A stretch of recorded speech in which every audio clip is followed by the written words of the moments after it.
It said, yeah, it says it's Active polls. at no this moment. active, yeah.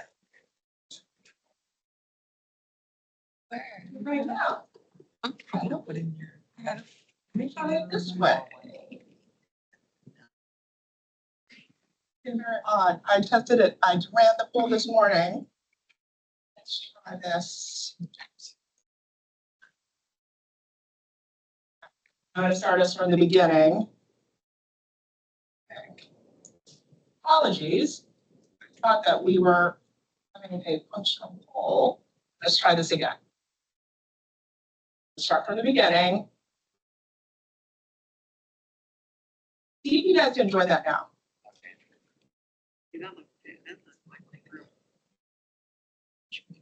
Yeah.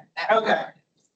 Something was odd with the sharing permissions. This is what happens when you try to be too high tech, but you're actually not very technically savvy. It still said, like, it worked, Right? but it still says no active pulse. Okay, then that's because the question should be coming. So let's see. Next one. Let's do that. Can I do that for 100? Back to our shirts. You can see what's on these shirts. We've got a shirt that says coach on it with multicolors. We've got a raised fist. We've got the when we fight, we win with a Harris Waltz logo. We have Donald J. Trump, Make America Great Again, in the vein of apparently the Taylor Swift Eras Tour t-shirt. Doing the quiz. Let's try this. Let's keep our fingers crossed. Back before your name. And we'll wear these into the Wilson building. You guys see the question now to vote on? Yes. Okay, great. I'll take the vote and see what everybody says. 94% of you say no, 6% say maybe. So for the maybes, why do we think it's a maybe? Well, if you're in your personal capacity and not in your government capacity, you could wear a shirt supporting a particular view. So that's not actually true. The answer is no, because these are campaign shirts that advocate for a particular candidate, right? These were shirts I pulled straight from the campaign website. And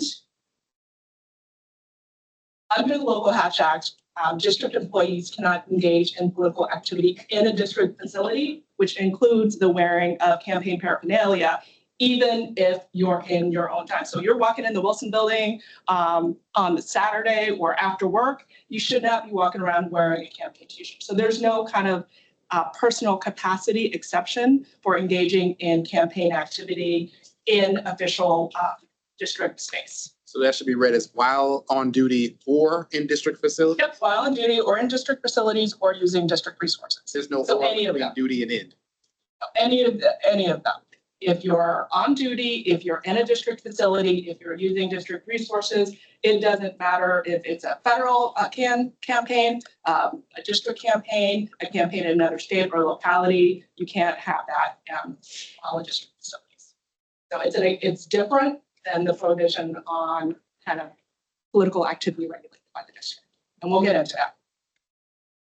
Okay. Moving back to our main board. We did, can we do that for another? What's next? Anybody else want to take a question? Yes. Is this covered? Is this covered for 100? Okay. Brenda's neighbor is hosting a fundraiser for one of the presidential candidates. Asked her to serve on the host committee for the event. So she's lending her name. She's going to be on the invite. Tells her neighbor that she can't serve on this committee since she works for the district government.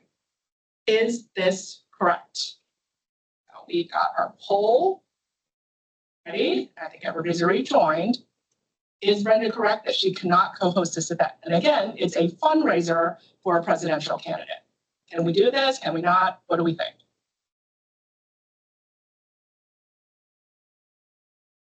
So let's see what you guys said. These are, I think, pretty easy. 50% of you say yes, 30% say no, and 19% say maybe. The answer is she's not correct that she cannot co-host the event because she actually can co-host the event. So not really a trick question, but a little bit nuanced, right? I said yeah. Yes, that she can't co-host or yes, that she can co-host. Yeah. So she can, right? So she can co-host the event because we were very clear that this was in connection with a presidential campaign, right? If this were a question about a fundraiser for the mayor, we would be in a different position, right?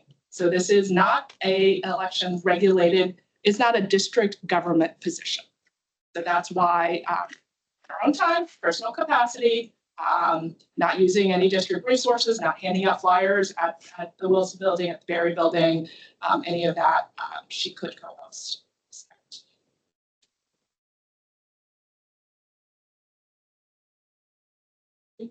Going good, Ashley? No, I said I wasn't gonna play, but Lynn said, go ahead and play. So again, local hashtag does not prohibit employees from fundraising for partisan candidates and political groups that are not regulated by the district. She's still subject to the prohibitions on engaging in political activity while on duty or in district facilities or using district resources. So provided the fundraiser is not during her duty hours, she takes leave, she can host and attend the event.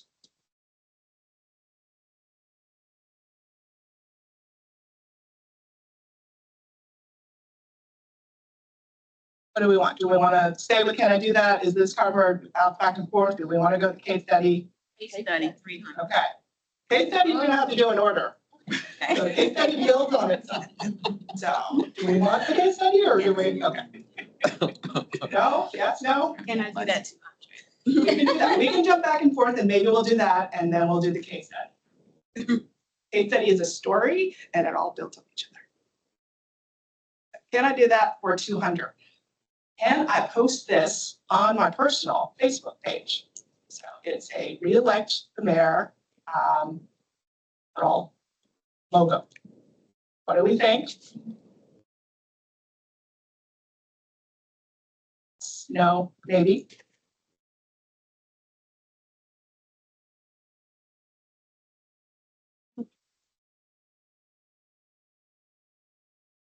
So 27% of you say, yes, you can post that on your personal Facebook page. 53% say no, 20% say maybe. So let's see what the answer is. The answer is yes. This is your personal Facebook page, and that's the distinction, right? For those of you who said no or maybe, what was the reasoning? So what if you identify yourself as a DC employee on your personal page? So if you do that, then what you might want to make sure you also have is the disclaimer that anything that you say is in your personal capacity only and not intended to, reflect the district or your position.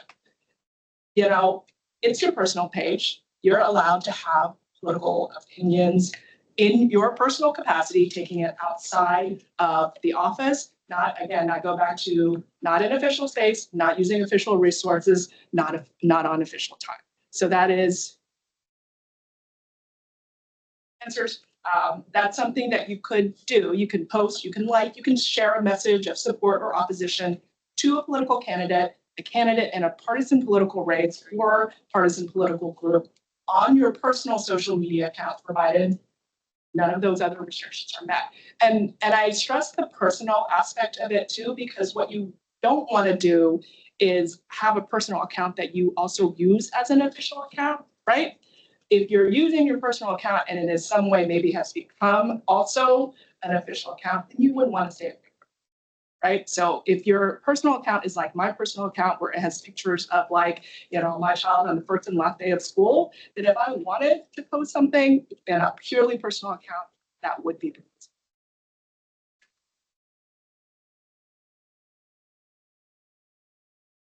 Going back to our board. Are we going to go back and forth? We're going to go, is this covered?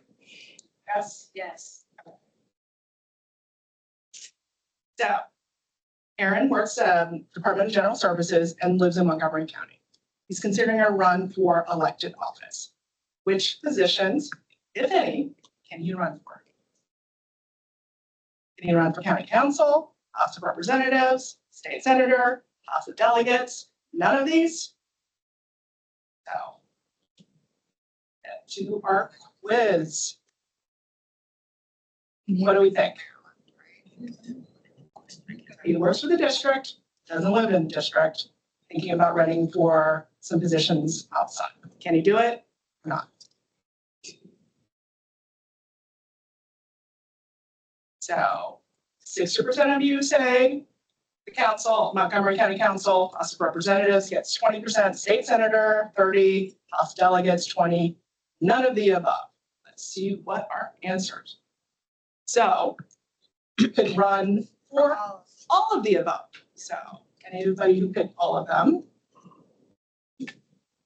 Not Ashley. I'm just going that. I just won't give you like, you know, an extra like swag bag at the end. So the local hatch act prohibits district employees from filing as a candidate for election to a partisan political office within the district government. So we're talking mayor, attorney general, council, things like that. Aaron lives outside the district. He can run for and hold partisan political office in his home jurisdiction, provided he's following all the other rules that we've been discussing today. Okay, anybody have questions on this one? Back to our main board. Can I do that, or do you want to stay with, is this covered? Can I do that? Okay. So, and I stopped by a campaign rally in this vehicle. What do we think? Yes, no, maybe?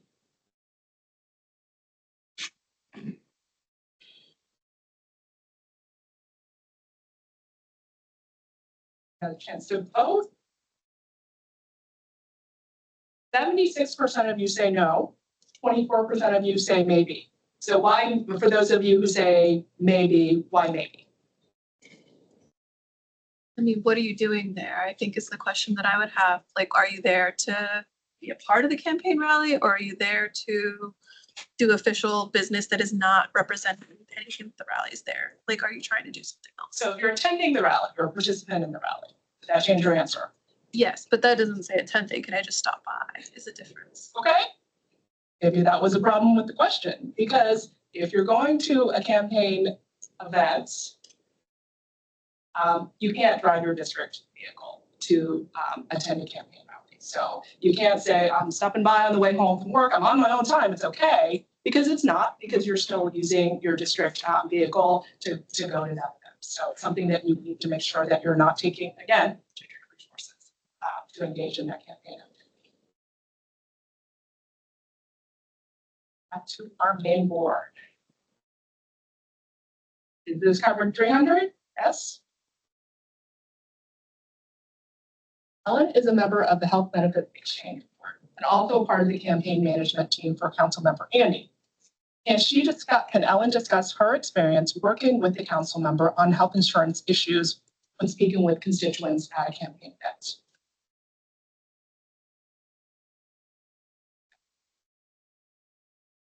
She has flashbacks. She knows where it's coming from. Can she discuss her experience working with the council member on health insurance issues? Yes, she can. No, she can't. Maybe, because, you know, maybe this is a nuanced question.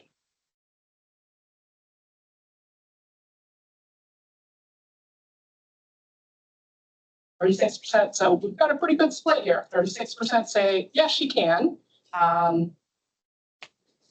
What's for those who say yes? Is this just because she's just talking about her work, right? Is that the basis for the yes? 43% say no. So what about the no's? Where's that coming from? No, because it's a campaign event. And 21% of you say maybe, because you know that things are very fact specific when it comes to these events, right? So what is our answer? The answer is no. And this came straight from an advisory opinion of ours that was issued a while back. So Ellen is a member of a board nominated pursuant to Section 2F of the Confirmation Act. She's an employee under the Local Hatch Act when engaged in political activity related to the subject matter that her board regulates. Therefore, under the Code of Conduct rule, she can't use her official authority or position as a health benefits exchange board member to further council member Andy's campaign.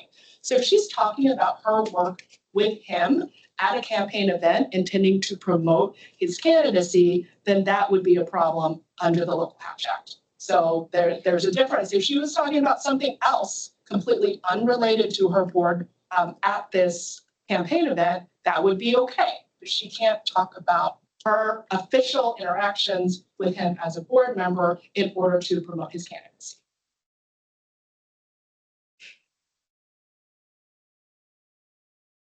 Going back to our main.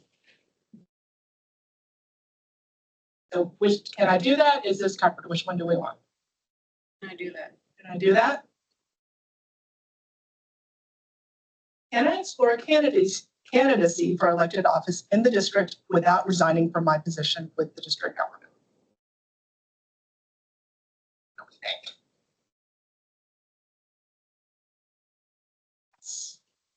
Can explore whether to be a candidate? No, you can't. As long as you're employed by the district and you have to resign to explore candidacy. Maybe it depends on doing what your candidacy is. What do we think? I have a question. Oh, yes. For the question, can I explore? Does that Yes. mean, is that literally what it means? Can I explore? Like, can I look into it? Can I explore? Yeah, so that's the question, right? Can I explore? Not can I run? Right. So 69% of you say yes, you can explore. 38% of you say maybe, probably trying to capture that very nuance of can I explore and can I run? And you're both right. So district employees are prohibited from becoming a candidate for partisan political office in district government, but you can explore the potential for a candidacy without having to resign your district government position, as long as you comply with the other requirements, which includes the prohibition on engaging in fundraising. So there, to the extent that you're not engaging personally in fundraising, you can look at the potential for a candidacy. That's what the Testing the Waters provision allows you to do, but you have to be clear that any exploratory committees that are formed by somebody else to support your candidacy, the employee may, those people may engage in fundraising under certain conditions. And again, I stress under certain conditions, district government employees still can't actually fundraise at that point. So again, this is one of those testing the waters situations. Is definitely something that is where you should call us in advance, and we will walk you through how to appropriately test the waters without violating the rules, so that you don't end up in one of those negotiated dispositions that Ashley was talking about today. We're going to go back to our main board. And we got one last question before we get to our case study. Is this covered? So Robert is the ethics counselor over at the Department of Transportation. DDOT administers multiple programs that are funded through grants or loans from the federal government. DDOT also has employees who are paid with local funds, although they will later submit for reimbursement through various federal programs. Robert calls to ask whether these employees are subject to federal Hatch Act.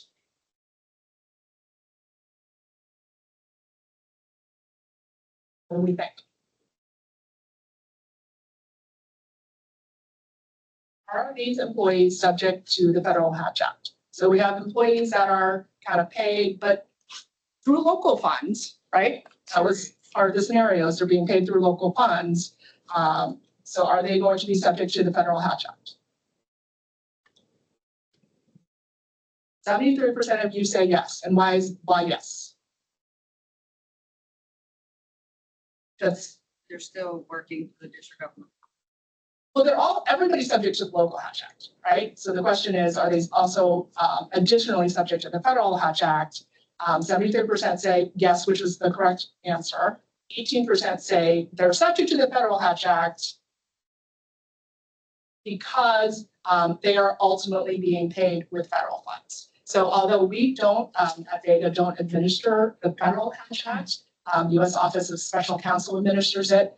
they have advised that a district government employee is covered by the Federal Hash Act, even if the employee is initially paid with local funds if the agency subsequently submits for reimbursement from the federal government. So what they look at is ultimately where is the money coming from this employee, at the end of the day. And if it passes through local funds first, it doesn't necessarily matter.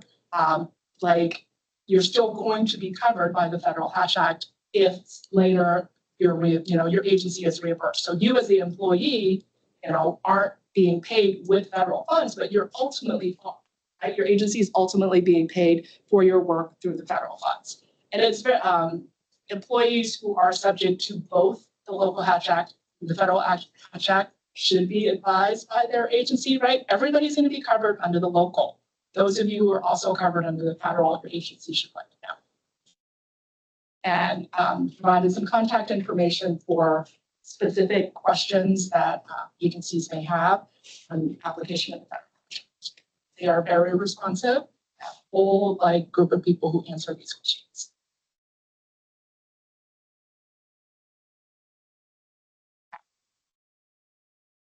Now we are back to our case study. So Agatha is chief of staff for Councilmember Andy. She has been talking to friends about improving her ideas for improving life in the residents of the district, and she's considering a run for elected office. So which positions can she run for? And again, this is what can she run for, not what positions can she explore a run for? Can she run for council, ANC, attorney general, State Board of Education? None of the above.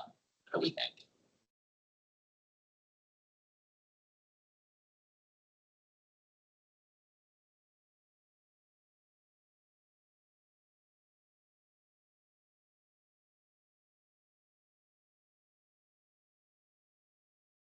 So 22% say council, 56% say ANC, 22 for AG, 44 for the member of the state board, and 22% say none of the above. And so the answer is both ANC and member of the State Board of Education. And why is that? Does anybody know? Nonpartisan. Nonpartisan. So those are the two positions that are not partisan political positions in the district government, right? So Agatha is prohibited from filing as a candidate for partisan political office, and she can be a candidate for nonpartisan office. And those are the two nonpartisan offices that you can continue to work as a district government employee and also be a candidate for those offices. Same rules apply in terms of your campaign activity, though, the same things that we've been talking about on your own time, outside of official space, not using official resources. And move on to our next point in the case study. So Agatha has decided she doesn't want to run for office, and instead she's going to be campaign manager for Councilmember Andy, who came up in an earlier scenario. So Andy is up for re-election this year. She's planning a meet and greet at her house for Andy to meet constituents and to discuss his positions.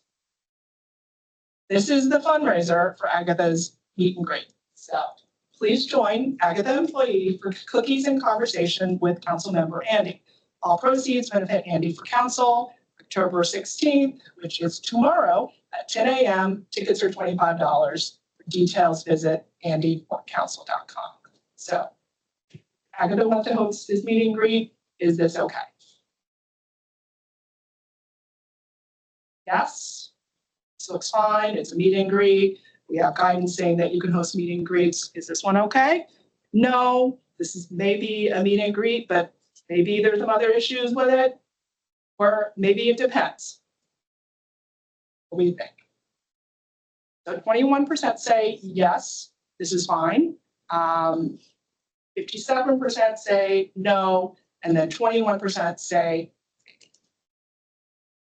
this is a no for Agatha's meet and greet. And let's go back to kind of the information that was on our invitation. Agatha is prohibited from hosting a fundraiser for Councilmember Andy's campaign. She can't fundraise. This is billed as a meet and greet, but there's a ticket price, right? Tickets are $25. All proceeds benefit Andy for council. So although the title of the event is meet and greet, and he's there, he's going to meet people, he's going to talk to them, because there is that ticket price and that is a contribution to the campaign to purchase a ticket, it's a fundraiser. And there's no indication that Agatha is one of those employees that Councilmember Andy has designated as somebody who can handle campaign funds for his campaign committee. And as I mentioned, this is being held tomorrow at 10 a.m. So Agatha's probably also, on duty at the time. So this meet and greet is a bit problematic.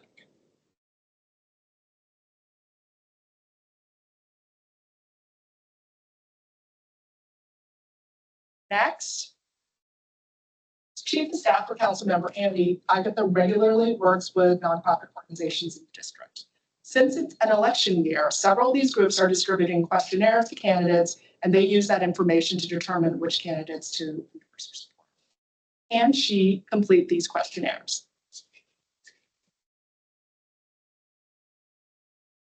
So these are for these nonprofit organizations for them to consider positions on the issues and whether or who they want to endorse. Is this okay? Is this not okay? Does it depend? What do we think? 50% of you say this is fine. 29% say it's not, and then 21% say maybe. For those of you who say this is fine, why is that? Just feels okay? Yep. For those of you who say no. As chief of staff, not a member of the party trying to get him elected. Okay, so you're viewing this because it's you think it's campaign activity, so it's something that she shouldn't be doing as his chief of staff. Yes. Or she's also his campaign manager, but that's not actually germane to this question. So the answer is yes, and it's because that specifically answering questionnaires along with media inquiries and scheduling is something that the Local Hatch Act, we've said as these are non-political activities. And again, you have to be careful, right? So if you're answering the questionnaires for these groups that come in and you're purely providing information on the council members' positions, and you do this for multiple questionnaires for these various groups, then that's going to fit under the non-political activities. If you're merely coordinating scheduling, if you're handling media inquiries, again, purely in a technical or fact-based way, then we're going to be fine as non-political activities. If you use this to then pivot to advocating on behalf of the campaign, then that's where you are going to run into problems. So strictly answering questionnaires from groups and just stating Councilmember Andy has, voted X on this issue, or Councilmember Andy has stated XYZ previously as part of their official communications, then that'll be okay. But you don't want to use that to then pivot to advocating for the campaign. Yes. As a clarifying question, so in the scenario, she is both the campaign manager and the chief of staff? Yes. Okay. But because the questionnaires are just kind of asking about what he has done officially with relation to what these groups might be interested in. Again, if you keep it factual when you're answering and you don't use it, when you keep on your chief of staff hat and don't try to put on the campaign manager hat, that's going, the chief of staff hat's fine, the campaign manager hat is not. Okay.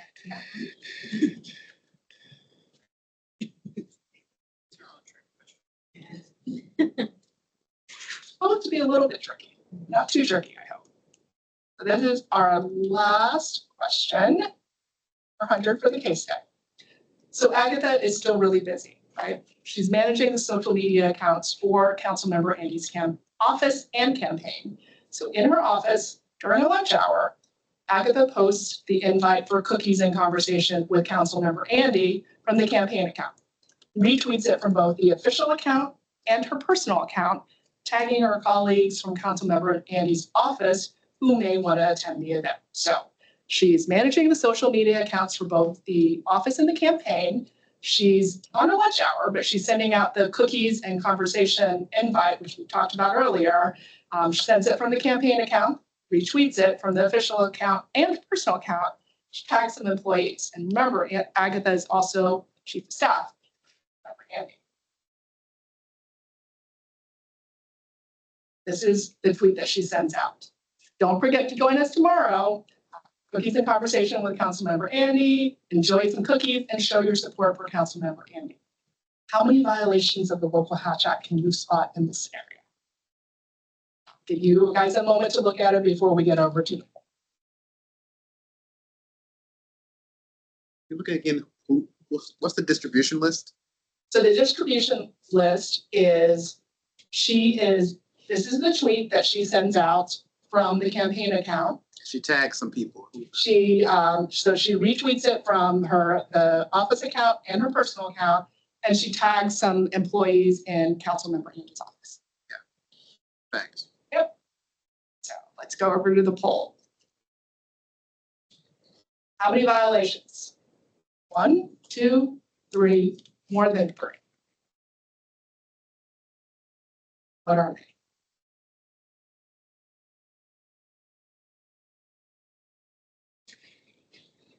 Okay.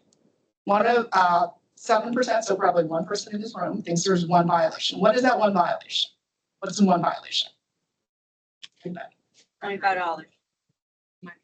So the fundraiser, right? So she's sending out the invite for the fundraiser. Is it a violation to send out the invite for the fundraiser from the campaign account though? During work hours? Work hours, right? And work resources, like it's a DC government computer. Probably a DC government computer. So what else? What other ones do we have? We have 27% of you say 2, 27% say 3, 40% of you say more than 3. So what else do we have? 10 o'clock? Clock. Yes, I think it might be a problem to tag some coworkers in it. absolutely. Because what did we say about Agatha's position? She's the chief of staff, right? So anybody that she's tagging is going to be her subordinate in the office. So the answer is more than 3, because you guys have already identified more than 3. So she's hosting a campaign fundraiser. We already established that earlier. Held during her duty hours. The invite is sent from the official social media account. So she's sent it from the campaign account. She also, retweeted it from the official account. She's sending campaign tweets in her office during duty hours. And then by inviting staff, she's violating the prohibition on directing subordinate employees to participate in a campaign and requesting that they make a campaign contribution, right? Because what she said in the tweet that she sent from the official account is, show some support for Councilmember Andy, attend this fundraiser. She's got a lot of problems. Agatha has a lot of problems. And you guys identified all of them. Good job. So that's it for our questions. Do you guys have any questions? How many got everything right? Okay. Got them all. Actually, you stop. Who got 11 of them right? 10 or 11? Go back to our leaderboard. Let's see. We have 7 out of 12. Who's 7 out of 12? Good job. And then we have several people who got half of them right. So were the questions tricky or good? They're supposed to be a little bit tricky. Did you guys learn some stuff about the Local Hatch Act you may not have known? Right. So Ms. JDH, if you did not already grab your swag bag, please make sure you grab one on the way out. That is a surprise for being very good at knowing the rules for campaign activity. Yes.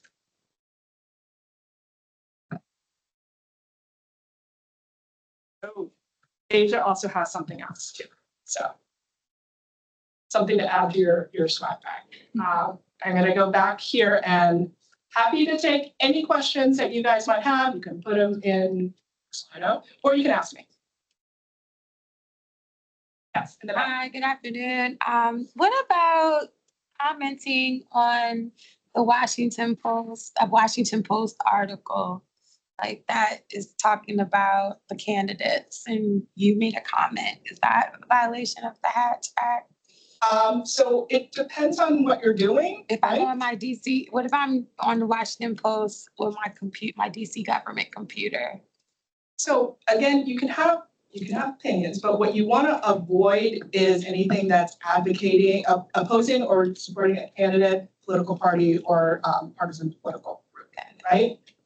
So things where I'm always like super cautious, right? Because I am an ethics lawyer and have been for many years. So would I make a comment at my district desk on on my district computer? No. But what you want to keep in mind is what's the content of your communication, right? If you're kind of communicating and it's not supporting or opposing candidate, group, party, probably going to be okay. Do you want to have that question linger? Do you want that complaint against you? So what may be technically permissible is probably something that you may want to think about. And again, it depends on what you're saying. It depends on when you're doing it, what resources you're using. Always more cautious than everybody else. Again, long-time ethics lawyer. Be mindful of appearances, even if something may be technically okay. Okay? Anybody else? Yes. So during one of our earlier ones, we had a discussion of like, is it okay to kind of talk about things? I mean, we live in the nation's capital, and certain things affect us, and we have opinions about that. Is that okay if we're not like, oh, I'm voting for this person, but oh, I'm very worried about what happens on January 6th again. So, that's, again, in line with what we're, the prior question is, can you have opinions? Absolutely. You live in this world, in this city, we work for the district government. We have to make plans in relation to the election, to the inauguration. These things impact us. Is this something that can be taken as opposing or supporting a particular candidate, particular party, partisan political? So that's the line that you want to keep in mind. That's where you get into trouble under the Hatch Act. Things talking about, hey, what plans are we making for the certification, whatever date that is, in 2025? What plans are being made in conjunction with the inauguration? Oh, these are things that happened in the past. Have we planned for these contingencies? That's not anything where you're explicitly opposing or supporting a particular candidate, right? So that's what you want to be mindful of. Anybody else for questions? If not, thank you, everybody. We're ending up early. The next one starts at 2:30. Thank you, everybody, for participating in our little game show. I hope you learned something about the local Hatch Act. I snuck that question in federal elections. Thank you so much. I